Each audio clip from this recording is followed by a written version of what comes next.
오늘 본문 말씀은 많은 신학자들, 목사님들도 참 해석하기가 힘들다, 이런 부분이에요.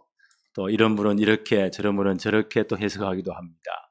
분명한 것은 예수님이 오늘 이 비유로 말씀하실 때는 분명히 예수님이 하시고 싶은 의도가 있을 거예요. 요 교훈을 주기 위해서, 이런 메시지를 주기 위해서 분명히 하셨다고 봐요. 우리가 그 부분을 좀 찾아내려고 합니다. 마태복음 13장 34절 35절에 보니까 예수께서 이 모든 것을 무리에게 비유로 말씀하시고, 비유가 아니면 아무것도 말씀하지 아니하셨다. 이는 선지자의 말씀을 예언을 이루기 위함인데, 내가 입을 열어 비유로 말하고 장세부터 감추인 것들을 드러내리라 함을 이루려 하심이다. 예수님 많은 교훈들을 비유로 말씀하셨어요. 창세로부터 감추인 하나님의 계획을 드러내기 위해서 비유로 말씀했다. 또 비유로 말씀하신 것은 마태복음 13장 13절에 그들에게 비유로 말하는 것은 그들이 보아도 보지 못하며 들어도 듣지 못하며 깨닫지 못함이니라. 하나님의 계획을 드러내는 것도 있지만 어떤 사람들은 뭐요? 보지 못하도록, 어떤 사람에는 듣지 못하도록, 깨닫지 못하도록 이 진리를 막아버린단 말이에요. 그런 의미에서도 비유로 말씀하셨다. 마태는 기록하기를 예수님의 많은 하나님 나라의 가르침에 관해서 비유로 말씀하셨는데 이건 창세로부터 하나님의 계획을 드러내기 위함이다. 잘 설명하기 위함이었다.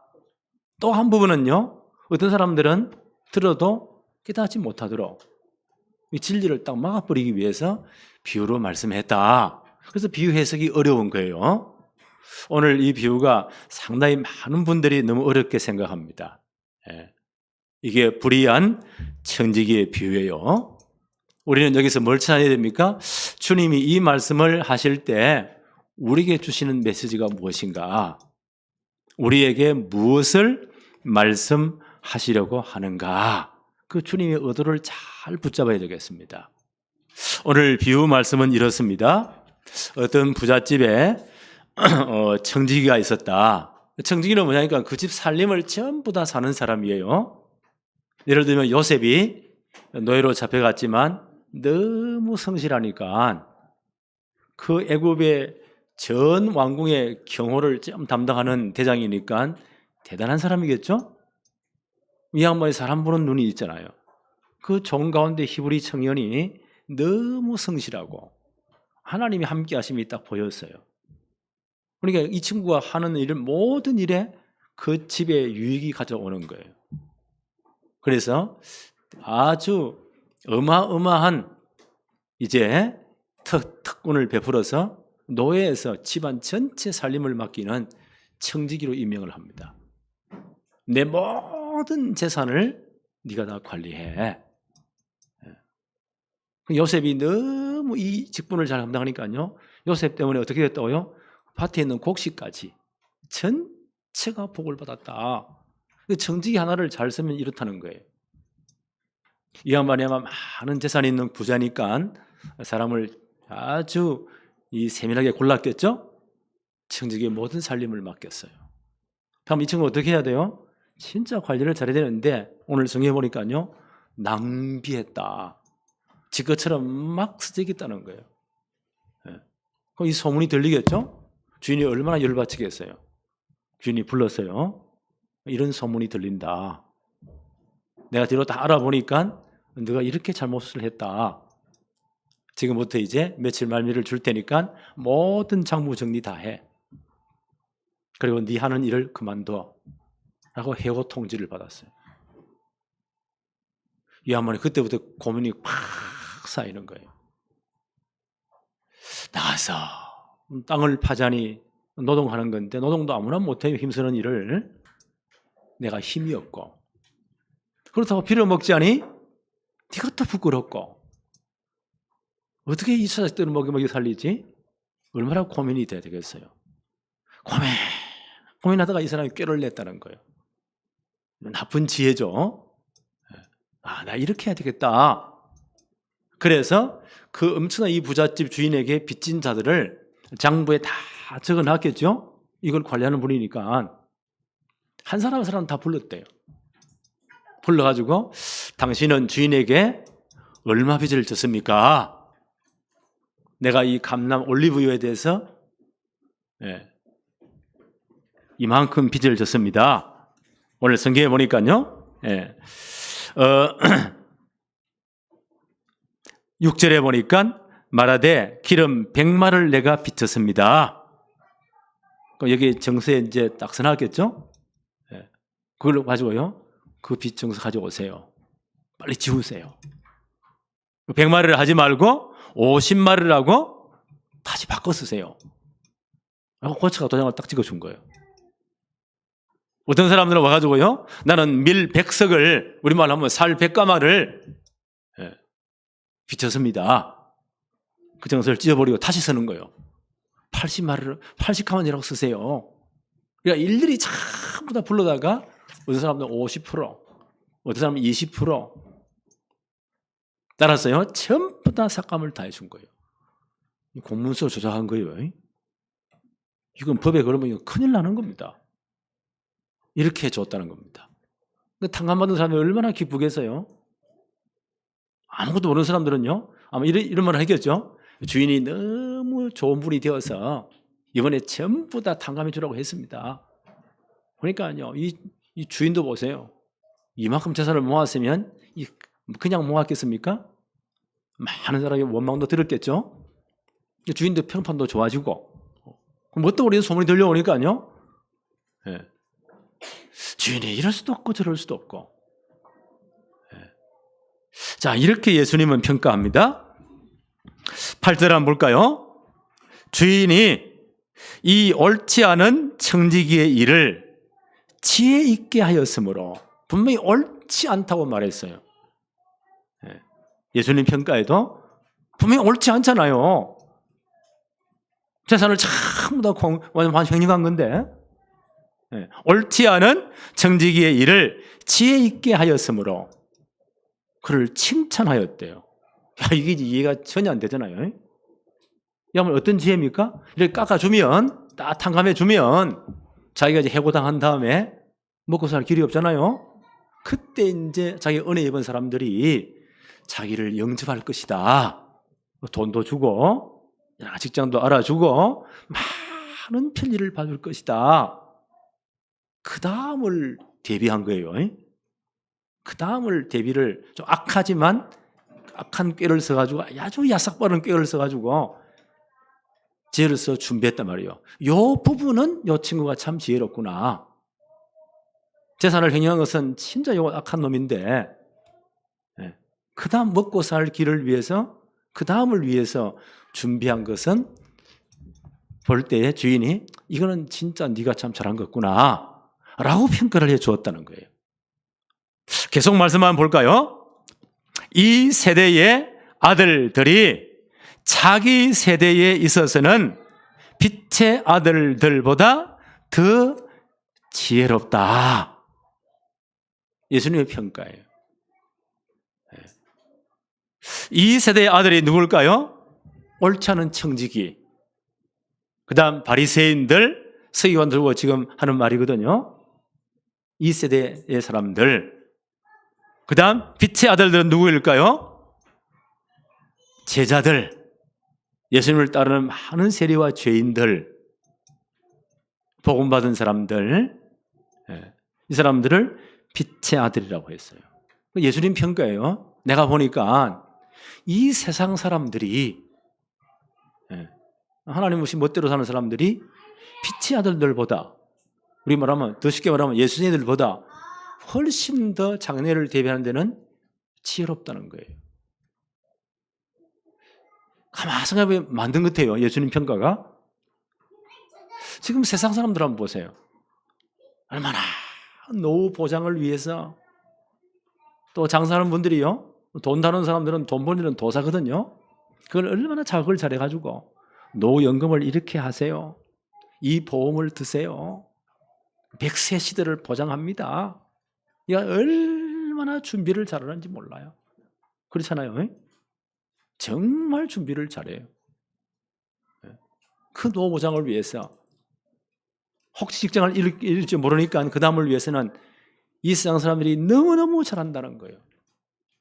근데 빛의 아들들은 그만큼 지혜롭지 못하다는 거예요. 특히 목사들은 더 그래요. 오직 주님이 전부다라고 하니까 아무것도 없어요. 목사 죽고 나면 제일 불쌍한 사람이 목사 삼으라. 그러잖아요. 제일 불쌍해.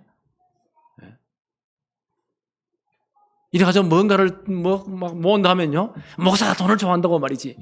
오직 주님 바라봐야지. 감옥수도 마찬가지요.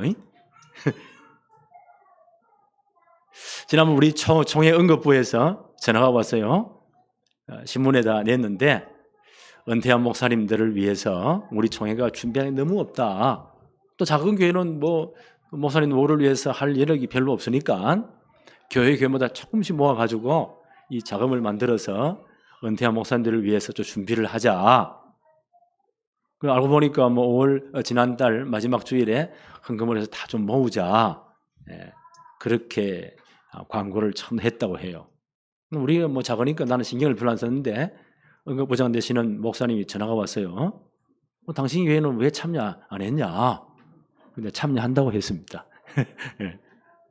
그래서 그것도 얼마 그래서 이분들도 조금 지혜로워지는구나. 예수님 평가입니다. 이 세상 사람들이 하나님의 백성들보다 훨씬 더 이런 문제에서는 지혜롭다. 그런데 바울은요, 이런 말씀을 했어요. 어디에 지혜로워야 되는가?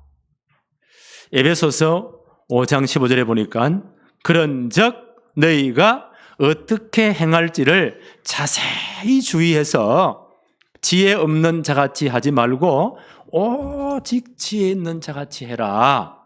좀 지혜로워라. 우리에게 그렇게 말씀하세요. 어디에 지혜로우라고요? 에베소 5장 16절에 보니까 세월을 아끼라 때가 악하니라. 세월을 아끼래요. 때가 이제 얼마 남지 않았기 때문에 세월을 아끼라. 나에게 주신 시간을 낭비하지 말아라.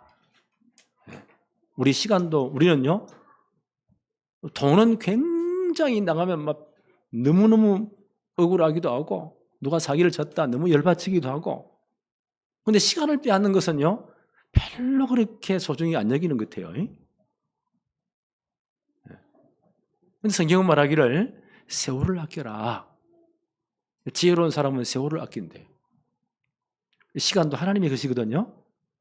성경에 보니까 너희 연수가 달수와 일수가 하나님이 딱 정해놨대요. 이미 정해놨대요. 더도 넘어가지 못하도록 했대요. 그거 모르니까요, 우리는 용감하잖아요. 천년만년 살 것처럼, 전부 다 내 시간인 것처럼, 젊은 아이들은 영원히 늙지 않을 것처럼 그러잖아요. 이 시간도 하나님의 것이에요. 그래서 우리는요, 진짜 예배하는데 하나님께 내 시간을 드려야 돼요.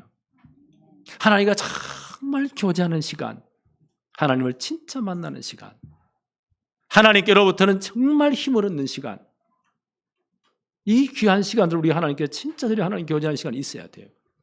이 세월을 아끼는 거예요. 에베소서 5장 17절에 그러므로 어리석은 자가 되지 말고 오직 주의 뜻이 무엇인가를 정말 이해해라. 이 땅에 살면서 예수 믿는 너희들이 하나님 백성으로서 어리석은 자들이 세월을 아끼고 하나님의 뜻이 무엇인가를 정말 제대로 깨달으라. 그 하나님 뜻대로 살아라. 왜? 우리 인생의 청지기이기 때문에. 자, 오늘 본문으로 돌아옵니다.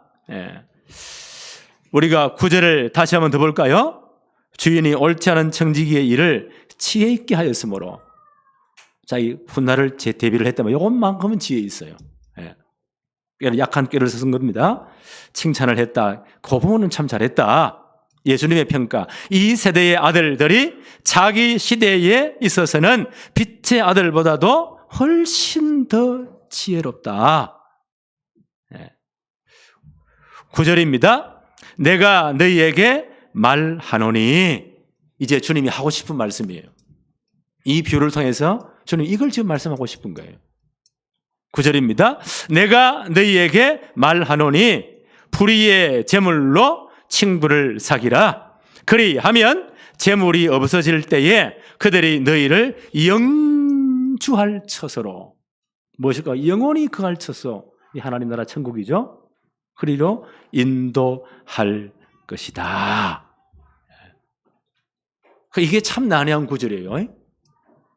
문자 그대로 말하면 불의의 제물로, 내가 횡령하고 사기치고 훔친 것으로 친구를 사귀라. 예수님 이런 말씀하셨을까요? 그래서 어려운 거예요, 비유가. 이게 어떤 뜻일까? 분명히 보니까 불의의 제물로 친구를 사귀라. 그러면 그 불의의 제물이 다 없을 때에 그 친구들이 영원한 축복의 영원의 자리, 영원히 거할 자리로 너희를 인도할 것이다. 불의의 제물이 뭘까요? 왜 이런 말씀하셨을까요? 하나님 나라는 어려운 나라잖아요. 이 세상은 불의한 세상이에요. 그래서 이 세상 제물을 불의한 제물로 그렇게 비유한 거예요. 이 세상 제물을 불의한 제물로 그렇게 비유한 거예요. 이 세상 제물로 친구를 사귀라. 친구는 누굴까요? 그래서 우리는 성경을 봐야 됩니다. 요한복음 15장 13절 14절에 이렇게 말씀합니다.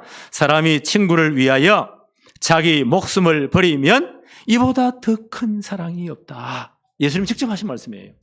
사람이 친구를 위하여 자기 목숨을 버리면, 아무리 친한 친구라도 친구 중에 내가 대신 죽어줄까요? 그건 안 돼요. 그렇잖아요. 가끔 이런 분이 있는 것 같아요. 진짜 어려운 사람이 있는 것 같아요. 국가를 위해서 내 한 목숨을 바쳐.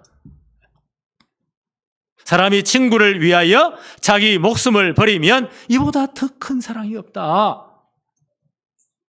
너희는 내가 명하는 대로 행하면 곧 나의 친구라. 예수님 우리를 친구라고 불러주셨어요. 그래서 예수님은 나를 위해, 우리 한 사람 한 사람을 위해서 자기를 대신 십자가에 내어 주었습니다. 나를 구원하기 위해서. 내가 죽을 그 자리에, 영원히 지옥 가야 될 그 죄악의 자리에 그 죄를 사하기 위해서 나 대신 주님이 죽으신 겁니다. 그러면서 예수님 뭐요? 너희가 나의 친구이다 라고 말씀하신 거예요. 이거는 진짜 파격적인 거예요.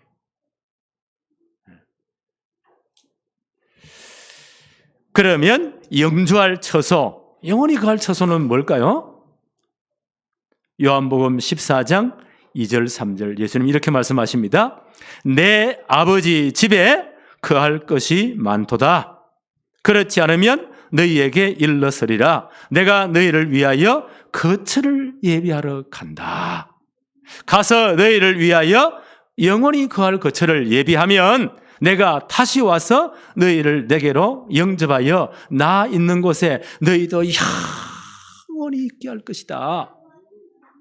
예수님 지금요 영원한 하나님 나라 천국을, 우리가 이 땅 떠나 날 갈 영원한 천국을 예비하고 계신데요. 그것이 다 예비되면 주님 다시 재림하시는 거예요. 이 땅을 다 불로 심판하고 영원히 완성된 하나님의 나라가 그때 완성될 거예요. 그때 그날에서 너희가 영원토록 나와 함께 왕노릇하게 될 것이다. 이 말씀을 하고 싶은 거예요. 그러면 우리가 이 세상 재물을 누구를 사용하라고요? 진짜 그리스도와 하나님 나라를 위해서 사용해라. 주님이 하고 싶은 말씀이에요. 이 세상 재물도 하나님이 다 주신 거잖아요. 그걸 위해서요, 영원한 다음 세대를 위해서, 영원히 거할 것을 위해서 준비하라는 거예요. 그리스도와 그 나라를 놓고 하나님 나라를 위해서 내 재물을 헌신해라, 투자해라, 그 말이에요. 좀 이해됩니까? 10절 11절 한번 볼까요? 지극히 작은 것에 충성하는 자는 큰 것에도 충성되고 지극히 작은 것에 불의한 자는 큰 것에도 불의하니라. 11절 너희가 만일 불의한 재물에도 충성하지 아니하면 누가 천한 참된 것으로 너희에게 맡기겠느냐. 참 이것도 난해한 구절이죠. 지극히 작은 것, 그게 뭘까요? 예수님 보기엔 지극히 작은 것이 불의한 재물이에요. 우리에게 맡기신 세상 재물이에요. 이 불의한 재물에 충성하는 것은요, 정말 우리가 주님께 물질 들여 헌신하는 거예요. 하나님 앞에 헌금하고 그러잖아요. 그리스도와 그 나라 복음을 위해서 하나님께 헌신하는 것, 헌금하는 것. 우리는 많은 종류의 헌금이 있죠. 주님 보니 이거는 지극히 작은 것이라고 말씀해요. 그런데 큰 것에 충성된 자가 있다고 합니다. 큰 것에 충성, 그게 뭘까요? 내 자신을 하나님께 드리는 겁니다. 예수님께서 이것이 큰 것이래요. 왜요? 우리 하나님 나라를 배웠죠? 하나님 나라에는 한 영혼의 가치가 천하보다 귀하대요. 하나님 나라의 백성인 나의 가치가 뭐요? 천하보다 귀하대요. 천하보다 귀한 나를, 하나님 나라를 위해서, 주의 일을 위해서 내 자신을 드린다, 헌신한다. 이것을 큰 것에 충성하는 것이다. 예수님의 평가예요. 우리는 어떻게 평가해요? 우리는 자본주의 살면서 돈에 너무 찌들어가지고 돈을 엄청 많이 헌금했다. 그러니까 엄청 많이 하나님께 헌신하고 충성 그렇게만 여기는 것 같아요. 그런 경향이 많아요. 어떤 분이 개척하면서 그 아버지 때에 참 재산을 다 들여서 교회를 헌신하고 예배당을 짓고 헌당을 하고 그 자손들이 진짜 복을 받겠지요. 예수님 볼 때는 그게 작은 헌신이래요. 작은 것에 충성한 것이래요. 그런데 우리는 그걸 너무 크게 여겨요.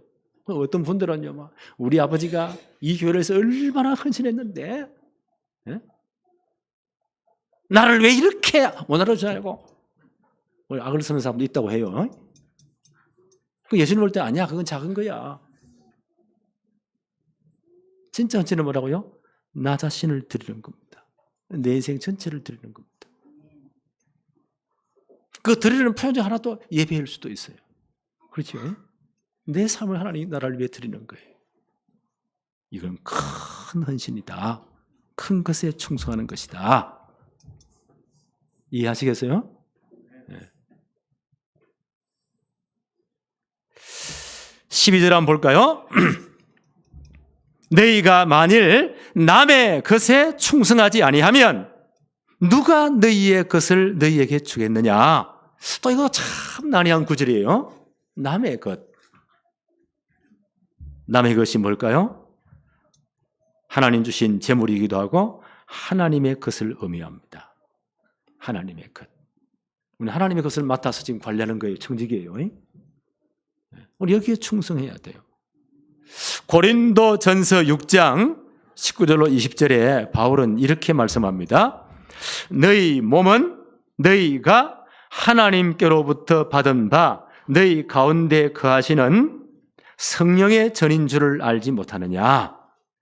너희는 너희 자신의 것이 아니라 값으로 산 것이 되었으니 그런즉 너희 몸으로 하나님께 영광을 돌려라. 어떤 분은요, 내 몸은 내 것이라고 해요. 아, 내 것인데 내 마음대로 해야지. 성경은 뭐라고 말해요? 너희가 구원받았냐? 하나님 백성이 되었냐? 너 몸도 내 것이 아니야. 성령께서 거하시는 하나님의 전이야. 그래서 우리 몸도 잘 관리해야 돼요. 하나님의 것이기 때문에 주님 부르는 그날까지. 이해하시겠어요? 근데 이 몸을 어떤 놈은요, 남자가 여자가 되어버리고, 이거 미쳤죠?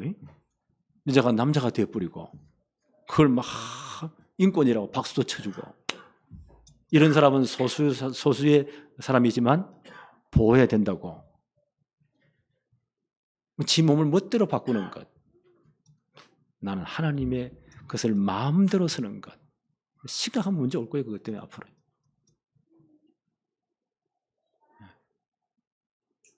우리가 진짜 구원한 하나님의 백성입니까? 내 몸도 내 게 아니에요. 하나님의 것이라고 합니다.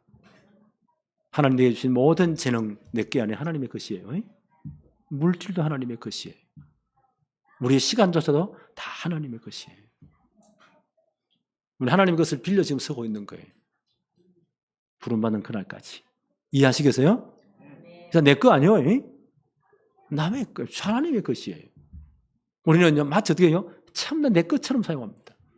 내 마음대로 살고, 그 창세기 3장이잖아요. 내 멋대로 서고. 예수님 오늘 하시고 싶은 말씀, 너 거 아니야. 다 하나님 거야. 그래서 우리는 몸도 하나님 거기 때문에 잘 관리해야, 하나님 주신 지혜로 잘 관리해야 돼요. 잘 관리해야 됩니다. 시간도 잘 남의 관리해야 돼요. 우리 물질도 잘 관리하는 영광을 위해서 해야 돼요. 우리의 재능도 마찬가지예요. 그렇게 해야만 하나님이 참된 것을 주신다고 하는 거예요. 오늘 주님께서 굉장히 중요한 말씀들을 비유로 지금 하시는 겁니다. 그 당시 그 똑똑한 바리새인들이 그 사람들 다 막아버리고 진짜 제자들에게, 죄인들에게, 세리들에게 이 말씀 하시는 겁니다. 오늘 우리에게 하신 말씀입니다. 자, 오늘 이 비유를 통해 주님이 결론적인 말씀입니다. 13절 한번 볼까요? 13절에 집 하인이 두 주인을 섬길 수 없나니 혹 이를 미워하고 저를 사랑하거나 혹 이를 중히 여기고 저를 경히 여길 것임이니라. 너희는 하나님과 재물을 겸하여 섬길 수 없느니라. 예수님 말씀 결론입니다. 두 주인을 섬길 수 없어. 이 땅에 많은 사람들은요, 하나님 자리에 누구를요? 우린 자본주의에 사니까 돈을 앉혀놨어요. 이걸 만모니즘이라 해요. 황금만능주의라고도 하기도 해요. 돈이 하나님 자리에 앉아있어. 이게 최고야. 이게 참 모든 목적이야. 이렇게 세상은 돌아가고 있습니다. 이 돈을 끌고 모으고 벌고요, 그 다음을 위해서 준비하는 것은 세상 사람들이 훨씬 더 잘해요. 근데 그걸 가져갈까요?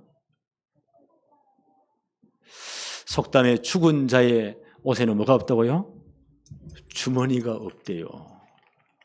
수의는 주머니가 없어요. 잘 안 보세요. 네. 오늘 누가 주인이냐? 돈이 주인입니까? 하나님이 주인입니까? 예수님 그 말하고 싶은 거예요. 그런데 많은 그리스도들조차도 돈을 주인의 자리에, 하나님 자리에 얹어놨어. 이게 전부 다인 것처럼. 재물은 하나님 나라 건설을 위해서, 주님을 위해서 헌신하라고 우리에게 주신 겁니다. 이거 진짜 인정해야 돼요. 그럼 우리는 잘 관리해야 돼요. 제대로 여기에 충성할 때 하나님 빛의 경제, 복음 경제를 허락하신다고 봐요. 오늘 전체를 향해서요, 주님이 하신 말씀, 너희 빛의 아들들이 이 세대의 아들들보다 지혜로운 삶을 살아야 된다. 주님이 하고 싶은 말씀이에요. 이 세상 사람들보다 빛의 아들들인 너희들이 더 지혜로운 인생을 살아야 된다. 시편 90편 10절 12절은요, 모세가 80세에, 아마 이때 이 양반이 80대 때 인생 죽을 준비를 거의 한 것 같아요. 하나님, 내 인생 다 끝난 것입니다. 이제는 정리해야 되겠습니다. 그 시편 90편은 모세의 시편이고 모세의 기도예요. 한번 들어볼까요? 시편 90편 10절 12절 이렇게 모세가 기도합니다. 우리의 연수가 70이요 강건하면 80이라도. 이때 모세 나이가 80이었으니까 살 만큼 다 살았다. 강건하면 80이라도. 모세가 강건했던 모양입니다. 그 연수의 자랑은 수고와 슬픔뿐이요 신속히 가니 우리가 날아갑니다.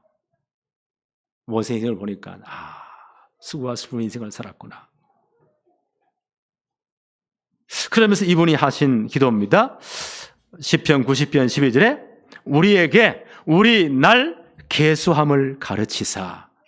지혜로운 마음을 얻게 해 주십시오. 남은 날 내가 얼마 살지 모르지만 남은 날 계수하는 지혜를 주십시오. 내가 남은 날 어떻게 살아야 됩니까?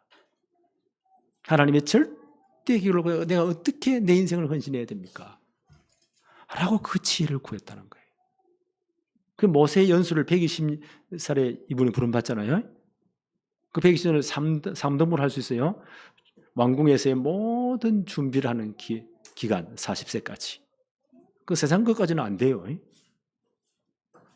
스데반 주사님 말씀하기를 모세는 애굽 왕실에서 애굽의 모든 학문 학술을 다 배워서 말과 행사가 능했다고 합니다. 대단히 똑똑한 사람이었어요. 그가 되는 거 아니요. 하나님은 다시 훈련시키죠. 광야 40년 진짜 하나님 바라보도록 영성을 준비시킨 겁니다. 세상 것 준비할 때는 이 아몬이 기고만장했어요. 애굽 사람 한 사람 때려 죽이고 자기 하나님의 계획 이루겠다 얼마나 펄펄 뛰었습니까? 그래야 하나님이 광야를 쫓아낸 거예요. 40년 진짜 하나님 바라보도록. 80세에 이제 철도 말을 합니다. 인생이 70이요. 강간하면 80입니다. 연수가 그렇게 빨리 날아갑니다. 남은 생에 진짜 주를 위해 살 수 있도록 남은 날 계수하는 지혜를 내게 주세요. 인자 철든 거지요. 이때부터 하나님이 모세를 들어 사용하신 거예요. 지금 최고 역사를 40년 최고의 하나님의 역사를 이루었습니다. 그렇잖아요. 하여튼 이 땅에 태어난 사람 가운데 예수님 다음으로 모세만큼 이런 큰일을 한 일이 없습니다. 하나님 이 지혜를 주세요. 우리에게 이 지혜가 필요한 것 같아요. 이 지혜가 필요한 것 같아요. 남은 생에 우리가 진짜 지혜롭게 삽시다. 야고보서는 이렇게 말을 해요. 야고보서 1장 5절 6절에 너희 중에 누구든지 지혜가 부족하거든 모든 사람에게 후히 주시고 꾸짖지 아니하시는 하나님께 구하라. 그리하면 주실 것이다. 하나님께 진짜 한번 기도해 보세요. 남은 생에 내가 가장 지혜롭게 살게 해주세요. 남은 날 계수하는 지혜를 주세요. 내 모든 인생도 재능도 물질도 시간도 정말 하나님 나라와 그리스도를 위해 사용할 수 있도록 최고 영광을 돌리도록 영원한 천국을 위해서 헌신할 수 있도록 하나님 내게 지혜를 주세요. 혹은 물질이 필요하면 하나님 정말 물질을 주를 위해 쓰고 싶은데 빛의 형제 하나님 허락해 주세요. 하나님 지혜를 주세요. 계속 이렇게 말합니다. 오직 믿음으로 구하고 조금도 의심하지 말라. 의심하는 자는 마치 바람에 밀려 요동하는 바다 물결 같다. 진짜 믿음으로 구해보라는 거예요. 남은 날 계수하는 지혜를. 하나님 분명히 지혜를 주십니다. 우리는 이제 이 시대의 시간표를 봐야 돼요. 이 세상 시간표를 봐야 됩니다. 분명히 하나님의 절대 시간표는요. 마태의 24장 14절 복음은 땅끝까지 모든 족속에게 전거될 것이다. 하나님의 절대 시간표. 어떻게 세월이 변하든 어떤 일이 일어나든 앞으로 마지막 시대에 별의별 사건이 무서운 사건이 전쟁이 기근이 별의별 일들이 막 일어날 거예요. 이런 코로나 같은 사건이 또 터질 거예요. 여러 가지 일들은 막 일어날 겁니다. 그러나 분명 하나님의 시간표는요. 복음은 땅끝까지 모든 족속에게 전거된대요. 그리고 주님 이 땅을 끝낸대요. 하나님의 시간표입니다. 그래서 뭐 하라고요? 하나님 백성님 우리에게 마태 6장 33절 그런즉 너희는 먼저 그의 나라와 그의 의를 구하라. 하나님 나라 하나님 의를 먼저 구하라는 거예요. 그래야만 이 모든 거 세상 사람들이 뭘 걱정하죠? 뭘 먹을까? 뭘 마실까? 뭘 이게 전부 다잖아요. 더하여 주시리라. 그 말은 넘치도록 주신다는 거예요. 누르고 흔들었어. 그렇죠? 눌렀어. 탁탁 쳐서 흔들었어. 주실 것이다. 우리는 여기 방향을 진짜 맞춰야 됩니다. 마태복음 6장 19절로 21절 주님이 이렇게 말씀하십니다. 너희를 위하여 보물을 땅에 사두지 말라. 세상 사람들은 여기에 너무 지혜로워요. 그렇죠? 땅에 쌓아놓기 위해서 얼마나 지혜로운지. 요즘 뉴스 보니까 뭐 어떤 국회의원 한 분이 얼마나 머리가 좋은 분인데 코인을 가지고 엄청난 돈을 모았대요. 이야, 참 지혜롭다. 그런 의미에서는 악한 지혜가 있는 거예요. 근데 거기다 누구 거 될까요? 나중에 다 틀리면 뭐 다 뺏길 건데. 세상 사람들 여기 너무너무 지혜로워. 너희를 위하여 보물을 땅에 쌓아두지 말라. 거기는 점과 동록이 해하며 도둑이 구멍을 뚫고 도둑질하느니라. 오직 너희를 위하여 보물을 하늘에 쌓아두라. 거기는 좀이나 동록이 해하지 못하며 도둑이 구멍을 뚫지도 못하고 도둑질도 못하느니라. 그러면서 내 보물이 있는 그곳에 너의 마음도 있느니라. 보물이 있는 곳에 마음이 있대. 우리가 진짜 하나님 나라를 위해 선신한다면, 이를 위해 진짜 지혜를 달아 기도한다면 하나님 주실 거예요. 우리 인생도, 우리의 모든 시간도, 우리 재능도 주를 위해서 정말 제대로 헌신해라. 우리 기도해야 돼요. 그렇죠? 네. 그래서 하나님의 계획은요, 분명히 2, 3, 7 나라 곳곳에 하나님의 복음이 들어가야 돼요. 우리 이제 기도하고 있잖아요. 거기에 중요한 젊은 아이들 진짜 사명자 찾아와서 제대로 훈련시켜 전도자로 만들어서 파송하자. 그게 제일 빠른 길입니다. 앞으로 우리가 이거 진짜 기도해야 돼요. 이거 위해 정말 우리가요, 하나님 물질적으로 기도해야 됩니다. 하나님께 지혜를 구하세요. 세상보다 더 지혜로워야 돼요. 하나님 그 지혜를 줘야 돼요. 그런요. 세상 사람은 돈 모르는데 얼마나 지혜롭습니까? 우리가 따라가겠어요? 예수님 평가했잖아요. 세상이 훨씬 지혜로워 너희보다. 그래서 뭐 하나님께 지혜를 구해래요. 지혜가 부족하냐? 후히 주시고 꾸짖지 아니하시는. 부모님들은 늘 시비 걸잖아요. 돈 조금 좀 정정해서 아껴 사! 뭐 해서 사? 왜냐면 하나님은 그거 따지지 않는데 후히 주신대요. 하나님께 그래 하면 주실 것이다. 단 뭐요? 믿음으로 구해라. 여기서 하나님의 지혜를 구해야 됩니다. 그래야 우리 헌신할 수 있잖아요. 앞으로 중요한 일꾼불로 훈련시켜 파송해야 돼요. 앞으로 다문화 다민족들이 많이 들어옵니다. 이 아이들이 문제입니다. 국가도 책임 못 져요. 우리가 진짜 복음으로 애들을요, 변화시켜야 됩니다. 이런 시스템 필요합니다. 앞으로 우리 교회에. 기도하세요. 하나님, 내가 이걸 위해 진짜 헌신하고 싶습니다. 하나님 지혜를 주세요. 빛의 경제 회복해 주세요. 앞으로 우리 렘넌트를 최고 서민 만들어서요, 전 현장에 파송해야 됩니다. 그건 다른 길이 없습니다. 내가 이를 위해 진짜 헌신하고 싶습니다. 하나님, 내 건강도 물질도 하나님 다 주세요. 지혜를 주세요. 오늘 이 축복이 우리에게 임하기를 바랍니다. 하나님 아버지 감사합니다. 오늘도 최고의 날을 허락하시며 예배의 축복을 누리게 하심을 감사합니다. 오늘 주신 말씀 가운데 주님이 내게 하시는 언약, 그 말씀을 언약으로 붙잡고 반드시 승리하도록 세상 사람들을 능가하는 지혜를 하나님 우리 모든 성도와 렘넌트에게 허락하여 주옵소서. 우리의 인생 전체를, 우리의 재물도 진짜 주를 위해 하나님 나라를 위해 헌신할 수 있도록 축복해 주옵소서. 예수 그리스도 이름으로 기도하옵나이다. 아멘. 말씀